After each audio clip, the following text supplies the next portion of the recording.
Guess what, people? I gotta tee up. Speaking of golf, I get to tee up someone who I think is, one of the most amazing people I know. I get to share with you a little bit about JonnyRoman, and I'm going to share about him. First and foremost, I want to share about who he is as a professional coach, because Johnny. I've known Johnny for a long time from the USM community. So he's a USM grad, so I knew him. And, I remember when he made a post that he was going to become he was launching his coaching practice. And I remember, I think I knew his wife, and I was like, Elsie, who's a coach, who's a great coach. And I was like, hey, if Johnny ever wants to have a conversation. And I've watched Johnny go from someone, and then he eventually came to the school. I'm sure he'll share more about that. But Johnny's journey to the person he is today as a professional coach with a really strong practice, he's a coach on the Alchemy team. He has his own individual clients. He's led retreats with his wife, Elsie. He's also got his own corporate client that he is co-facilitating with his wife, Elsie. This is someone who came to the school with what I would call, not that there's a rating scale, but if you could measure low professional self-confidence and low doubt, like the most amount of doubt that a human being could walk into the room with, Johnny's pretty much up there. Like if there was awards, I'd be like, Johnny gets the award, right? And I say that because to me, Johnny is someone who has truly done the work inside and out. This is a guy who kept showing up even when it felt really hard for him. And he'll share more about that, because I didn't even know the full extent of how hard it felt for Johnny. I didn't. And but he stayed in it, and he did the work, and he didn't just ask good questions. He asked great questions, and he was willing to work with the inner material. I think Johnny's story is so amazing because Johnny is someone who really worked the inner material, and that to me is one of the keys to success as a coach, right? It's like Tarita's statement yesterday. If there's something that's going to make this coaching business not work, it's not going to be me. It's not going to be me. And Johnny really lived that, right? And Johnny is someone who is, he has a beautiful practice. He has a beautiful life. Most of you know he is getting ready for the arrival of his second child. Johnny, as we all know, is the extraordinary director of the school. And that's not a small thing in conjunction with his own private practice. Johnny is someone who's always working on himself. He's taken a different course. He's learning about this. Like I was always fun. I'm like, what are you doing now? He's doing, fitness stuff. He's always working on himself. He's one of the most unflappable people I know, okay? And that's, we've had to deal with some different, what I would call sticky situations. And when I know I need to say, hey, Johnny, I got to talk to you about something, like, he's never fazed, right? I'm like, oh, this is going on. He's, and I can always make Johnny laugh, which puts him high on my list, but he's never fazed. Like, I'm like, and that's saying a lot. As a coach, to be unflappable is a great thing, right? Because we want our clients to know they could bring us anything. Johnny is not fazed, right? He's been through a lot personally. There's nothing that I've ever said to him that he's been like, ooh. I've never experienced Johnny as destabilized in any way, no matter what has occurred. And that's an extraordinary thing. Johnny is and I mean this when I say this. So Johnny is a true rock star.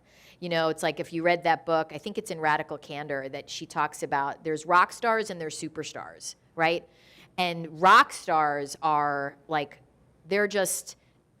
he's so good at what he does as a coach, as a director, and he's so willing to go the extra mile. His service consciousness is as big as it gets. And to me, when you listen to his story, right, you, just like Tarita, you're going to hear parts of yourself in that story, right? But I really want you to hear Johnny has, and this is something that we want to cultivate in the coaching business, and Johnny has done this so beautifully. He just has a heart that is willing to go the extra mile for and with people. for and with people. And the growth of himself has been something, he's been so dedicated to that, in conjunction with a marriage and in conjunction with a baby and all the stuff that came before it. You really want to listen to this from a place of wherever you are in your practice, this is you want to take his story and go, oh, where can I go with that? Where am I, where do I hold myself back? His story is really so rich and so beautiful, and I'm so thrilled that you get to hear it in its fullness. So Johnny, come on down. Thank you. Really, you haven't lived until you've been introduced by Carolyn.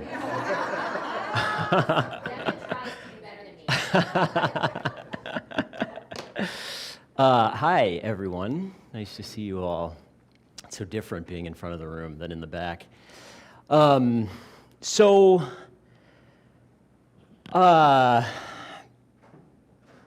feel like Carolyn just said a lot, which is it's amazing, because I told my story last year for the first time, and I learned a lot sort of in the sort of just creation of my story. And this year, what I've been aware of, and something new that I've learned, a psychological concept that I've learned, is called the self-concept. And the self-concept is essentially, it's our sense of who we are and how we fit in the world, right? All the beliefs and thoughts and everything that we've learned from in the womb until now that sort of define how we perceive ourselves. And I learned how that the idea and concept of transformation, we toss around this word transformation in coaching a lot. And I learned earlier this year in a coaching program that I'm in, that like real transformation is around a marked shift in one's self-concept. And well, we could also say like true transformation is a revolution in someone's self-concept. And I feel like this has been my journey, is the revolution, I would call it, of my own self-concept, my own relationship with myself. Because where I started from, where my self-concept started from, is it still shocks me to this day, like where I am now versus where I started from inside myself. Like the phrase I like to use to describe my life is that I stand today in the impossible of yesterday. And impossible meaning impossible to the self-concept that I had before. Like who I was and how I perceived myself was it like, and everything that I've created in my life up to this point now was impossible in a lot of ways. And I was, my sort of journey and kind of where I started from was, my old self-concept was very, very low, a ton of depression, a ton of, self-loathing, suicidal. Like my sort of relationship with myself was very down in the dumps. And anything and everything could set me off. Like something didn't go well or right, in my life, or I got some bad news or whatever, like I dropped through the floor and had to kind of hold on and kind of pick myself up and everything like that. And it was really, it was very painful, like just a lot of mental anguish. I questioned if I was bipolar for a lot of time, because I would just be up and down, and it was really stressful. So when I was in my early 20s, I was diagnosed with juvenile myoclonic epilepsy. I was having seizures, but I didn't know they were seizures because it was in the form of like tics and jerks and things like that. And I went to a functional medicine doctor early on, and she whipped out Louise Hay's "You Can Heal Your Life," if anybody's familiar with that book. So in the back, there's, she lists like hundreds of diagnoses, and then all of the emotional reasons why the diagnosis is present. And she looked up seizure, and it said running away from self. And if I could think of a better way of describing sort of my previous life and And my old self-concept was I was running away from myself. I ran away with drugs, alcohol, smoking, food, all sorts of things that I used to run away, to mask my pain, to hang on in a way. And thankfully, one of the ways I did run away was I ran away to Latin America. And I got a volunteership there when I was out of college, and was supposed to be there for 3 months volunteering, and I stayed for 7 years. And in that process, I worked my way up from volunteer to director, and then to regional director, and then global programs director, kind of overseeing 15 country sites around the world. And so I learned a lot about like logistics and, being in a kind of director role and things like that. Is partly why I'm good at this role, because I learned a lot in that process. But throughout all that time, like, I was really clear that I was still running away. Like, part of me being in Latin America was I could be someone different that, nobody knew, right? I sort of recreated myself as a way of kind of hanging on during that time. And it was great, and I loved it. And I was still like, had a lot of pain going on. Luckily, my mom was very into personal development, because she had her own challenges and mental issues and trauma that she grew up in and things like that. So she really kind of got me into personal development. And from an early age, like, she took me to my first weekend workshop called the Happiness Weekend. The Happiness Weekend, 3 days, at the Option Institute in Western Massachusetts. And it was awesome. I was like 17 or 18, and it was awesome. I got to like watch a facilitator work with someone and create like this spark of possibility, this difference in them. And I felt the difference in myself. And I loved that feeling. Like, it felt genuine, it felt real, felt tangible, but it was temporary, right? I left the weekend, and shortly thereafter, I was back to where I was, my self-concept. Another way I like to think about my life is, if I think about like my center, like where my center of gravity is, I've come to learn, where my center of gravity is in a way that is grounded, and where I love myself now and things like that. And that, this was like a temporary experience for me that I would get at a workshop, or I'd read, a personal development book or something like that. And because this was my center of gravity, somewhere out here, like off center was my center of gravity. That's where I was living, insecurity, depression, low self-esteem, fear of people, and a lot of social anxiety. I had trouble looking people in the eye. I was, afraid of social situations and things like that. Partly why I got into drugs and alcohol, to support me in that kind of a situation. And then I'd have these experiences where, I'd go to a workshop or whatever, and I would tap into my center, my like center of being. And then shortly thereafter, weeks, days, or months, I would come back here, because this is where I lived. But I kept searching because this was addictive. I kept searching. It was addictive to like find and tap into that place inside of me that I wanted, but I didn't know how to do. So I became a personal development junkie, and I went to workshops and, Byron Katie, and then I discovered Tony Robbins. And I was thinking about this, and I was like, Tony Robbins was like the heroine of personal development for me. Like, nothing made me feel like a Tony Robbins seminar. It was amazing. And I would go to his Unleash the Power Within, and like tapped into a place inside of like inner strength and power, and like that, like I had never experienced before. Talk about cracking the self-concept that I had, really starting to like experience a different way of being inside that I had never experienced before. And I became addicted. I was like, give me some Tony Robbins, give me some his workshops, his videos. Like, I became obsessed. and he was the sort of the guru inspiration that I wanted to be like. And so I went to his workshop and I found, what my center was again, and I would like tap into it and like experience it in a different way and feel powerful and then I'd go out into the world and I'd bring that energy with me and I'd show up as a completely different person in my life, and it was really awesome. And then something would happen and I would come back here. And this would take over again. This was my center of gravity. It's really hard to like shift, to break free of that gravity inside myself. And, but I kept at it. But my thought was, okay, I just need another hit, right? I just need more Tony. I need to go to another seminar.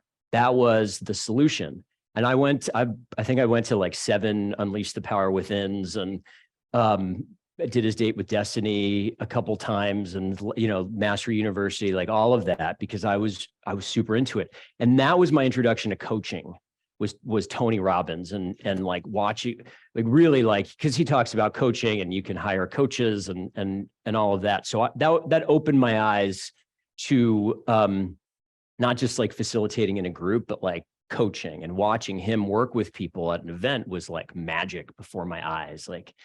And so I'd go to Tony and then I'd have all this energy, and then I got pulled back.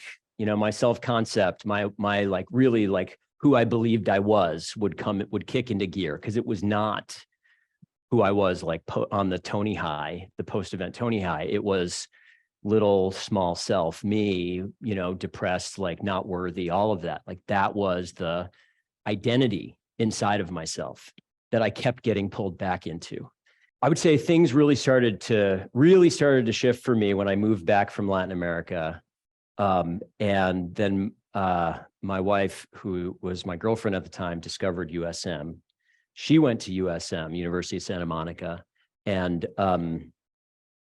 I saw changes that occurred inside of her that I'd never experienced in her before. We were broken up at the time, and who she became at USM, like, is partly what brought us back together, because it was amazing, the shift that occurred. And I was like, I need that. I need some of that. And it was really at USM that I stopped running away from myself.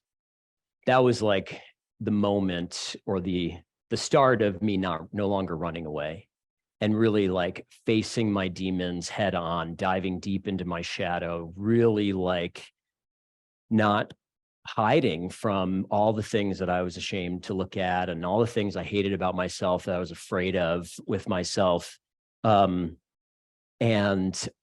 started the process of healing that really started to shift elements of my self-concept in a new way, that sort of edged towards worthiness and being more gentle with myself and loving with myself, so that this became more my center of gravity. Little by little, I remember walking around one day, realizing that this was my center of gravity, and thinking, wow, this is how most people walk around. Like, it was this sort of awareness, like, wow, I was in a really bad, like most people I don't think live in sort of mental illness and sort of this very deep, dark place. And it was amazing to me to kind of have that, to touch that, and then to start living there more consistently. USM was really like turned into a 3-year personal development workshop for me, essentially. And the benefit of that is that I started to learn how to be with people, and how to listen, and how to hold space. And I started to realize that everything that I had experienced up to this point, all the pain and inner anguish and turmoil that I went through, had become an asset, because people felt safe with me. I could hold really deep, loving, neutral, judgment-free space for deep pain, because I had been through it myself. And so it didn't bother me. It didn't faze me. I didn't have a lot of judgments around it. I had a lot of compassion for it, and I still do. And so USM like started a foundation of kind of the skills of coaching that had served me.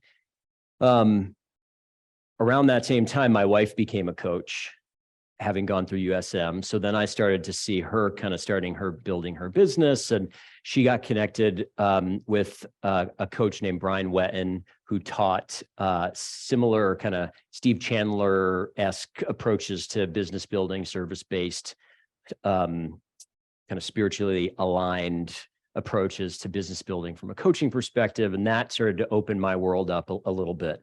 I eventually started working for Brian Wetton as his assistant, and part of why I did that was because I wanted to learn coaching, but partly also was because I had, Tarita was talking about princess programming. I had Prince Charming syndrome.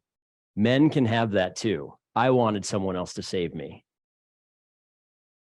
I wanted someone to be my savior. And I thought Brian Wetton was going to be that. Because I didn't think I could do it for myself. So that's sort of part of the energy behind that. It wasn't just learning how to coach. It was like, please, you save me and bring me along with you as you kind of do your thing. So it was around that time that I started coaching for the first time. I think my first paying client was a classmate from USM. He paid me $1,000 for 3 months. And that was sort of like the intro. And I was started to lean into coaching more. And my wife had her business, so I was operating under her business. And she would refer the husbands of some of her female clients to me and things like that as sort of a starting point for me. So I started to get a flavor of it. What I think is important to share at this time is this is around, I think, 2016, 2017. And I shared a few months ago around sort of the opening of my money story. What was, the sort of fuller kind of context of my money story is, my sort of self-worth was so low that I didn't think I could make a lot of money. I had, my grandmother had left me, some inheritance money that I had that was sort of like a cushion for me for a little while. And just to give you some insight into kind of how I related to money, I was so afraid of that money that I put my life on credit cards because I didn't want to spend it. But then my credit cards would get maxed, and then I'd have to take the money and pay it off. And eventually I ended up in close to $150,000 in debt. And I was almost out of money. And it was one of the best things that ever happened to me, and one of the most painful. And I went through a lot of, really intense shit inside myself, but being confronted with my money story and how I had been thinking about money and holding money and all the beliefs that I had about my worthiness and everything like that just came up to a head, and all the shame around the debt and running out of money and not having anything to show for it. And I was just piecing my life together, working part-time for Brian Wetton. When I realized I was running out of money, I just had to start doing things. So I worked part-time for the city of Fort Collins. I started driving Uber and Lyft to make kind of ends meet. We were on food stamps, on Medicaid, and just a lot of shame around all of it, a lot of shame. And a lot, I just felt like I really wanted to hide. I didn't want to tell my friends that I was driving Uber and Lyft. And I didn't want to tell the people that I was driving in Uber Lyft that I was a life coach. Because I'm a life coach driving Uber Lyft on Friday nights, until 2 a.m, because that was the only time I could make decent money, was when the college kids were at the bar. And so they call it a surge. So the prices double, triple, quadruple, and then you can make decent money, like $150 in a night, $200 in a night. So I was giving up my weekends for over a year driving Uber and Lyft, just to piece my life together. And the sort of pain of losing options, of running out of options, of no more credit. All my credit cards were maxed out, close to $60,000, $70,000 in credit, and running out of money, and like not having a lot of money come in, and not feeling like I could do anything with my business to grow it. Turned my wife and I to start looking for answers, and we found Sherry Rozeski.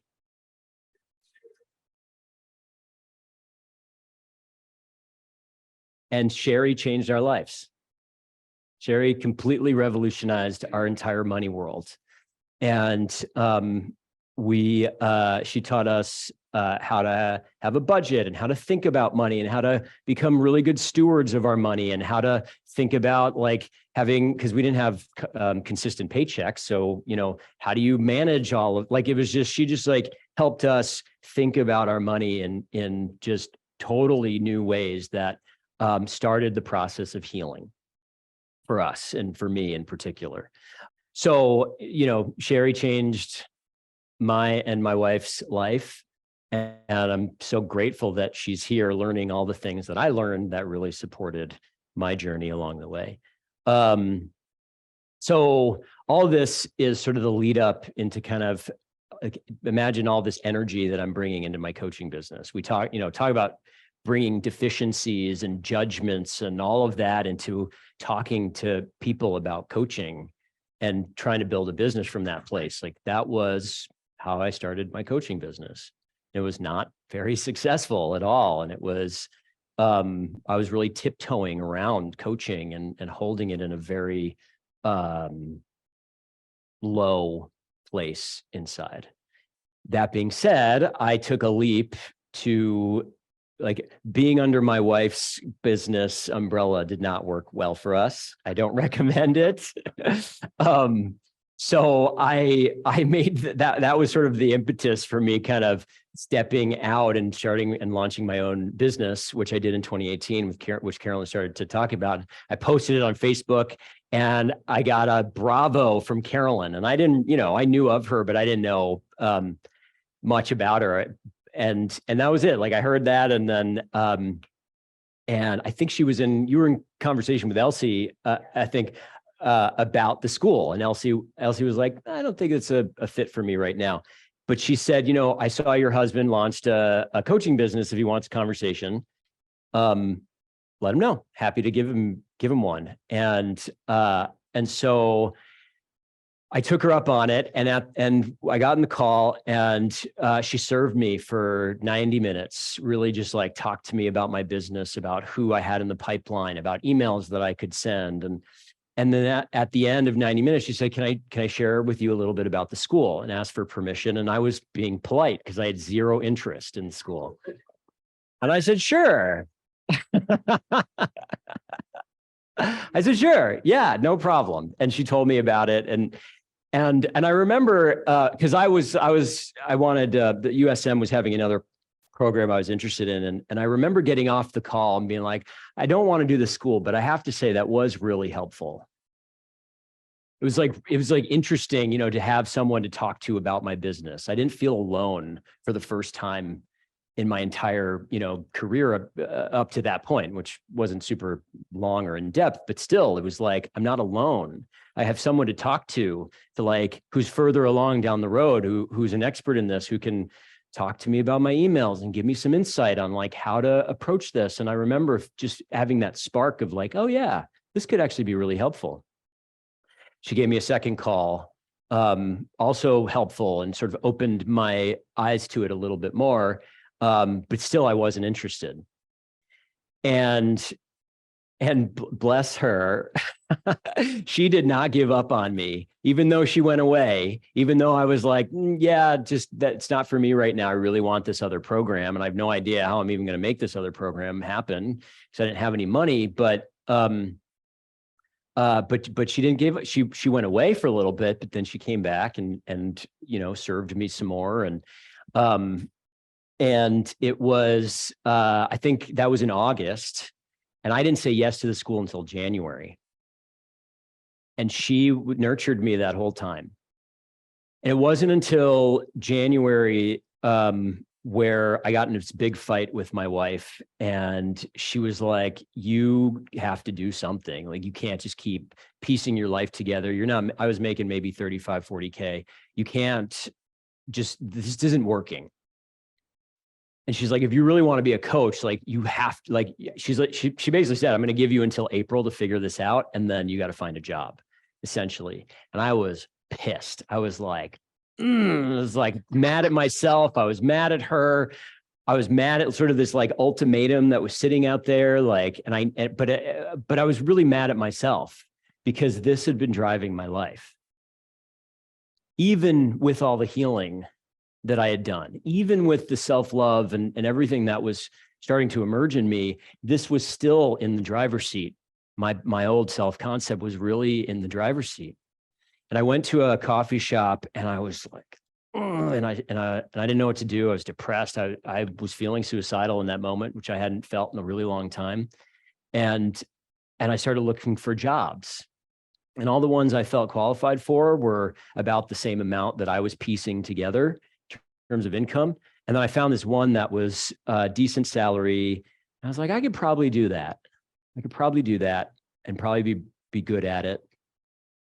And then I realized if I applied for it, I would just be doing it for the money and I would be miserable. And in that moment, I was like, I can't do that. I cannot do that just for the money.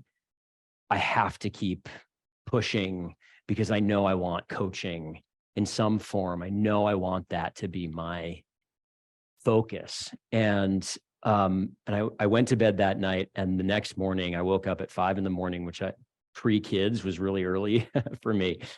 And the CFJ Coaching School like popped into my brain, and like it was like a brain worm. Like, it just could not get out of my brain. It was it was like shit, like weird. It was like screaming at me, like, you have to do this. And I talked to my wife about it, and the only way to do it was take out a loan. And a few days later, I signed up. It was 2 weeks before the first class began in January. And I'll never forget. I said, I'm in, I paid. And then Carolyn on the Facebook page wrote, Minnesota's in the house in all caps and exclamation point and all this stuff. And it was, so that was the start. That was me like declaring this big yes.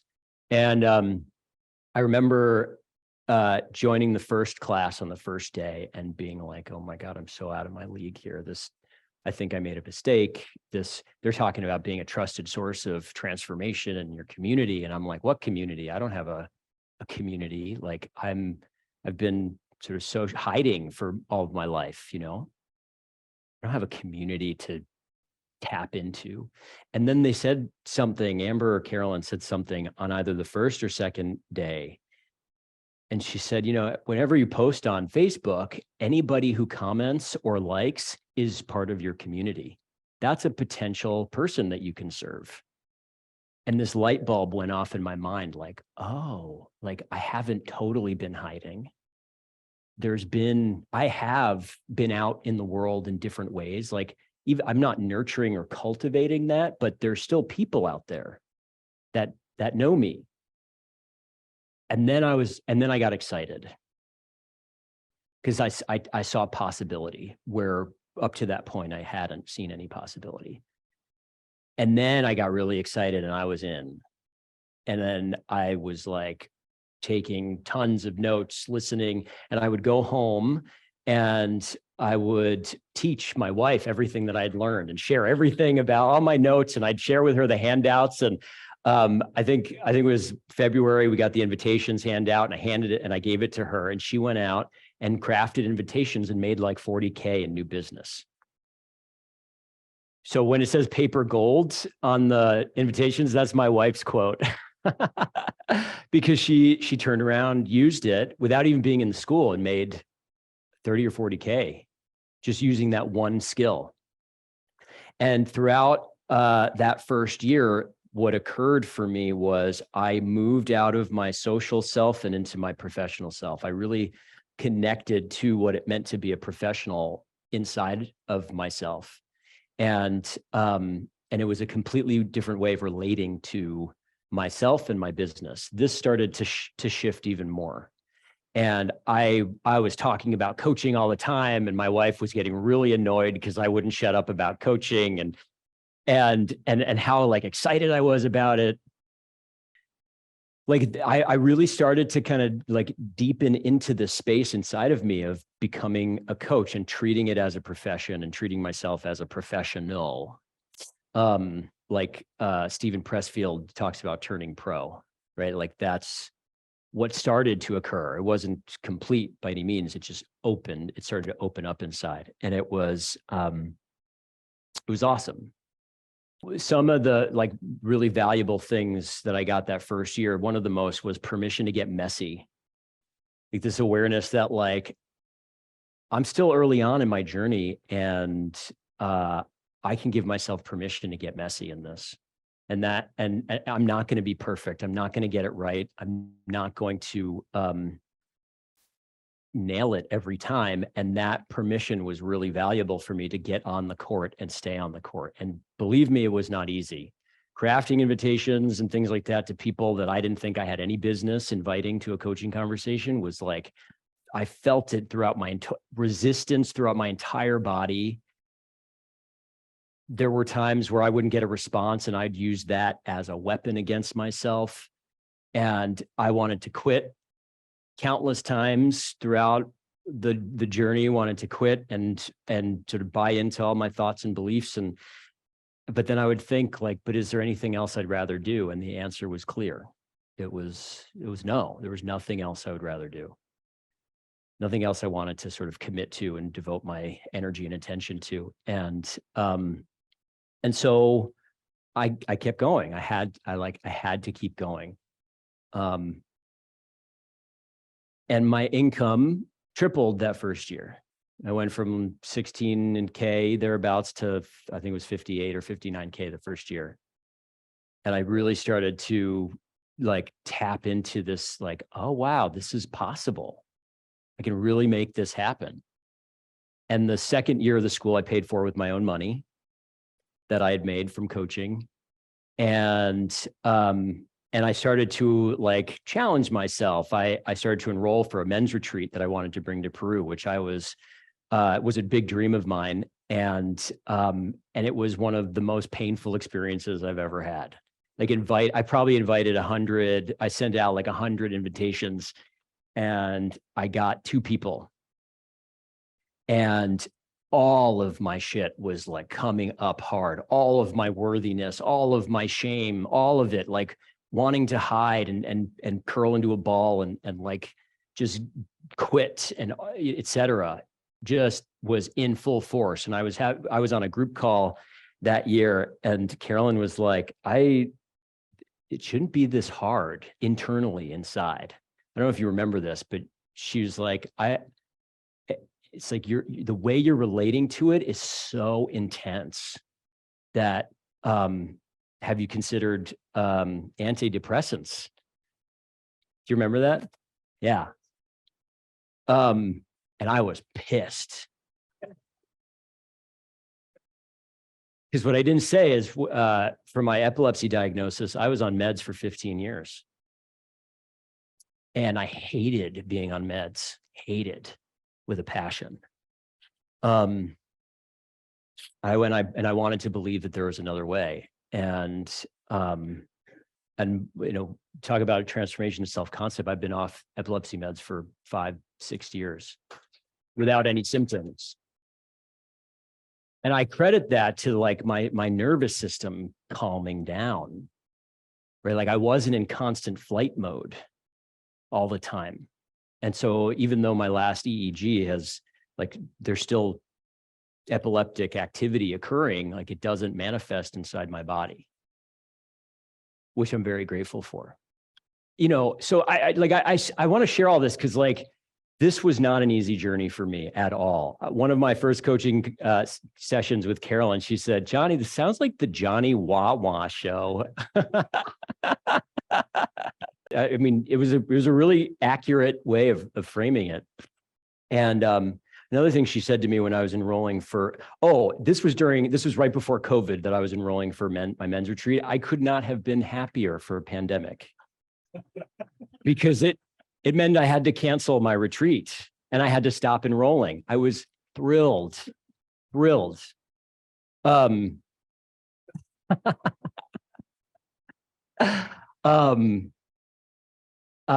thing she told me, she said, which always stuck with me was, Johnny, were you impacted positively by the school? And I said, yeah. And she said, I had doubts and fears and questions running through my mind when I was thinking about starting the school. If I had listened to those, would you have been impacted in the same way that you were had I bought into those? And I was like, fuck yeah, like, damn right. I really, like, that has stuck with me a lot, because it's like, if I have bought into my fears, if I've bought into this, all the people that I've served would not be served. And if you buy into all of your doubts and fears and all of that, all the people that are to be served by you will not be served. Not because you're not capable, just because you listened to your fears and the doubts that showed up. That was really impactful for me. And it's kept me going a lot of the times, because I'm like, it's just a thought. It's just a doubt. It's not true. Like Tarita was saying, just because I'm thinking it doesn't mean it's true. So that's been sort of a snapshot of my journey. And along the way, I continued to kind of invest in people and coaches and therapists.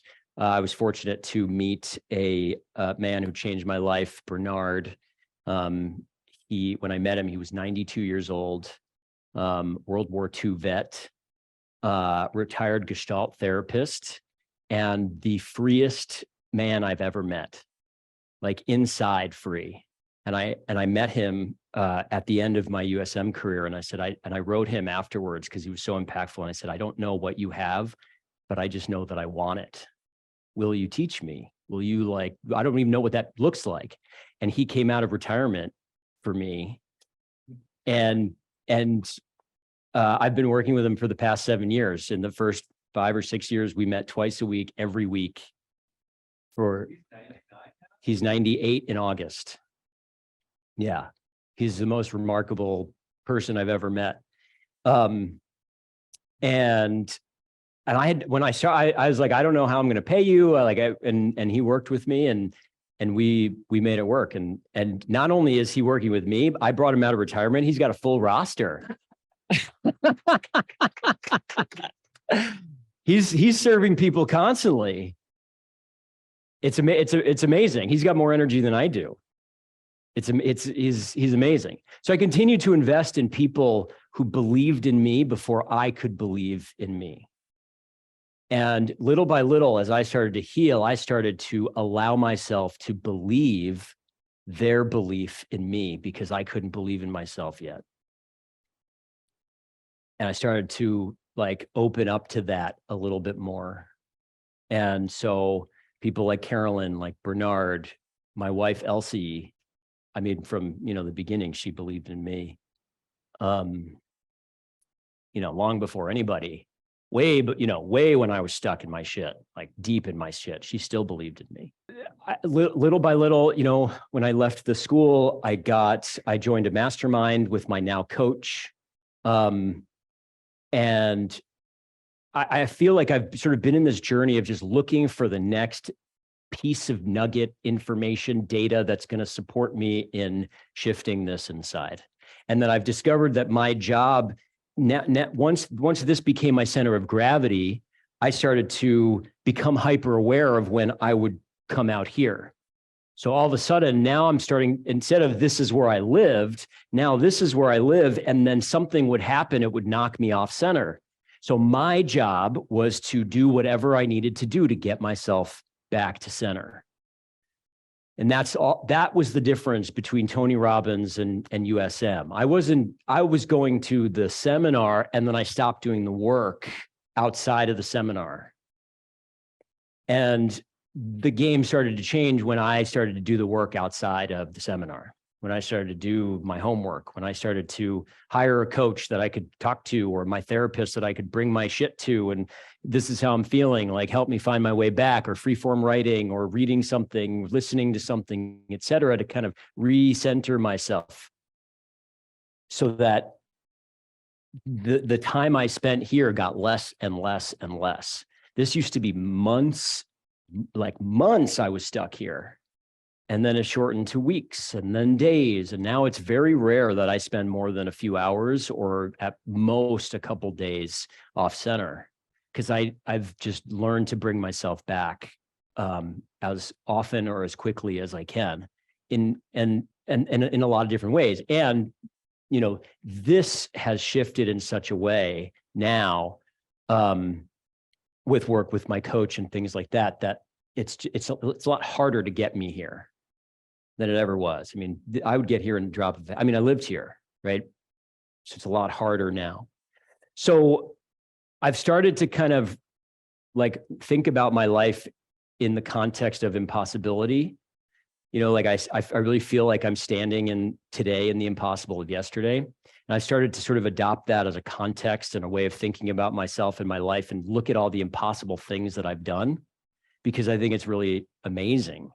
And I've started to take on a challenge for myself of like, what's something impossible that I can do this year that I didn't think I could do. So last year I ran a marathon, for example. Literal impossibility in my mind when I first started running 10 years ago. I couldn't even run 3 miles. Impossible in my mind. And I did it in September, which was it was amazing. I started to challenge my thoughts, all the like, I stopped discounting myself and my success. I stopped saying, yeah, I'm successful, but, you know, XYZ, it doesn't count. I stopped saying, yeah, you know, I got this client, but it doesn't count because it was a referral or whatever. And I started to own that I still created the space with them for them to step into and say yes to. Right. I still like owned that I created everything that I created, as opposed to saying, no, someone else did it. And I've become the hero of my story in the process. I've become the savior that I was seeking outside of myself for through that process. And so I'm continuously now challenging myself to do lots of impossible things. Because when I reflect back, like, you know, I made $200,000 last year. Impossible. Like, nope. This old self-concept, no fucking way would he have been able to believe that that was in the realm of possibility. I heard Tony Robbins say, I don't listen to a lot of Tony stuff anymore, but I heard him say the other day that impossible is an opinion.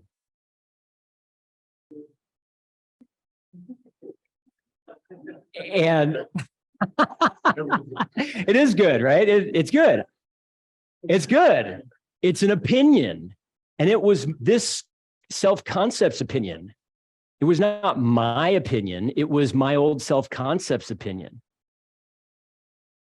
And so I've been looking back at all of the things that I used to think were impossible, you know, making 6 figures. I climbed Mount Kilimanjaro a couple of years ago. I led a retreat to Peru with my wife and my 16-month-old daughter in tow. A retreat. How the hell did we do that? Like blew my mind that like this was in the realm of possibility. I sent out invitations for that retreat and got responses like, this invitation was a breath of fresh air. Thank you so much for inviting me. And one of them was, I'm in, and the other was, I can't right now, but keep me in mind for future retreats.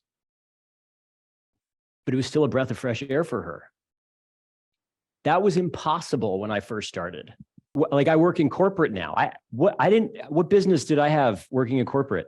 I had no idea, right? The first time I had a corporate client, I got off the call and I went, and then I started crying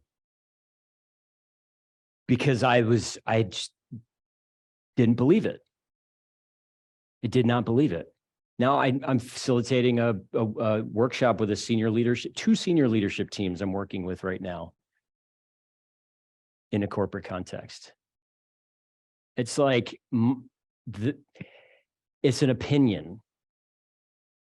And right now I'm becoming more and more awake to that. And I'm now like actively challenging the opinions, and I'm choosing something new to challenge every year as like, what's my impossible goal this year? This year, it's healing my relationship with my body and food, and sort of the 30+ year war.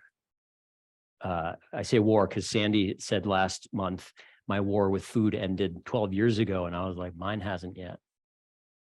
And that's the impossible thing that I'm working on this year. Because my old self-concept of 30, almost 40 years, doesn't believe that is possible.